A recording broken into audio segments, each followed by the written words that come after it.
2 Kings chapter 10. Now Ahab had 70 sons in Samaria. Jehu wrote letters and sent to Samaria to the rulers of Jezreel, even the elders, and to those who brought up Ahab's sons, saying, Now as soon as this letter comes to you, since your Adonikem's sons are with you, and you have chariots and horses, a fortified city also in armor, select the best and fittest of your Adonikem's sons, set him on his father's throne, and fight for your Adonikem's house. But they were exceedingly afraid and said, Behold, the two kings didn't stand before him. How then shall we stand? He who was over the household, and he who was over the city, the elders also, and those who raised the children sent to Jehu, saying, We are your servants, and will do all that you ask us. We will not make any man king. You do that which is good in your eyes. Then he wrote a letter the second time to them, saying, If you are on my side, and if you will listen to my voice, take the heads of the men who are your Adonikem's sons, and come to me to Jezreel by tomorrow this time.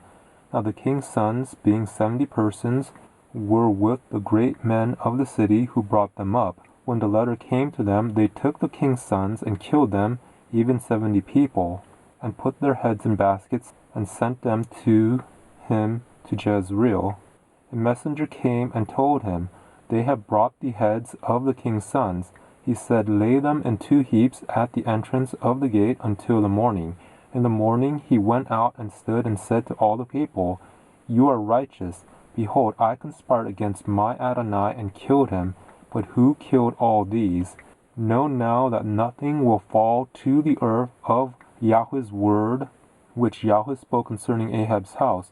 For Yahweh has done that which he spoke by his servant Elijah. So Jehu struck all that remained of Ahab's house in Jezreel, with all his great men, his familiar friends, and his priests, until he left him no one remaining.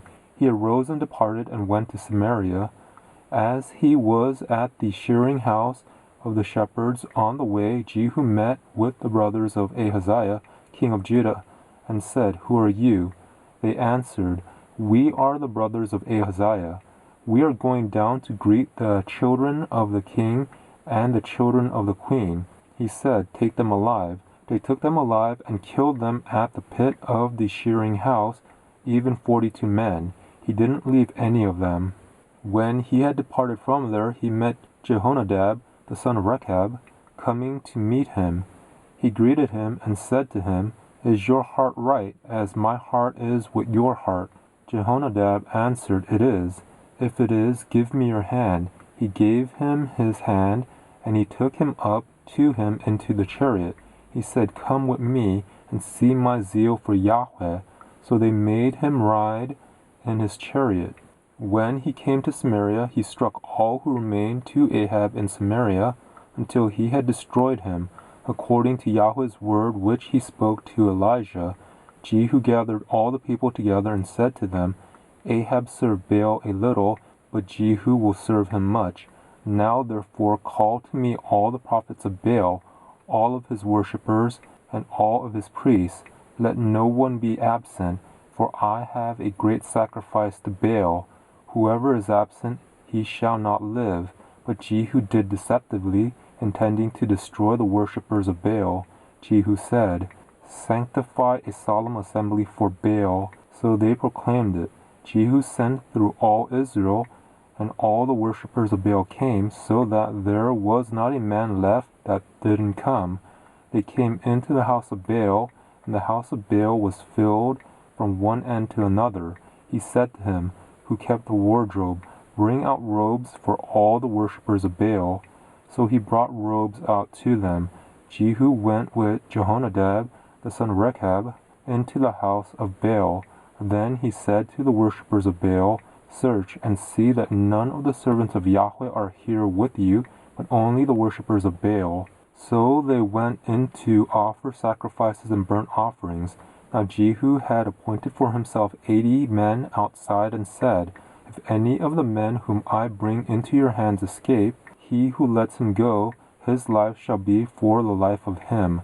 As soon as he had finished offering the burnt offering, Jehu said to the guard and to the captains, Go in and kill them, let no one escape. So they struck them with the edge of the sword. The guard and the captains threw the bodies out, and went to the inner shrine of the house of Baal. They brought out the pillars that were in the house of Baal, and burned them. They broke down the pillar of Baal, and broke down the house of Baal, and made it a latrine to this day. Thus Jehu destroyed Baal out of Israel. However, Jehu didn't depart from the sins of Jeroboam the son of Nebat, with which he made Israel to sin, the golden calves that were in Bethel, and that were in Dan. Yahweh said to Jehu, Because you have done well in executing that which is right in my eyes, and have done to Ahab's house according to all that was in my heart, your descendants shall sit on the throne of Israel to the 4th generation. But Jehu took no heed to walk in the law of Yahweh the Elohim of Israel with all his heart. He didn't depart from the sins of Jeroboam, with which he made Israel to sin.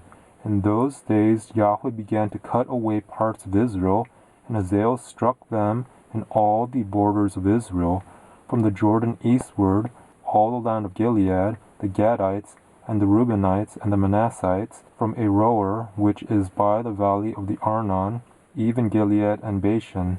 Now the rest of the acts of Jehu, and all that he did, and all his might, aren't they written in the book of the Chronicles of the kings of Israel? Jehu slept with his fathers, and they buried him in Samaria. Jehoahaz, his son, reigned in his place. The time that Jehu reigned over Israel in Samaria was 28 years.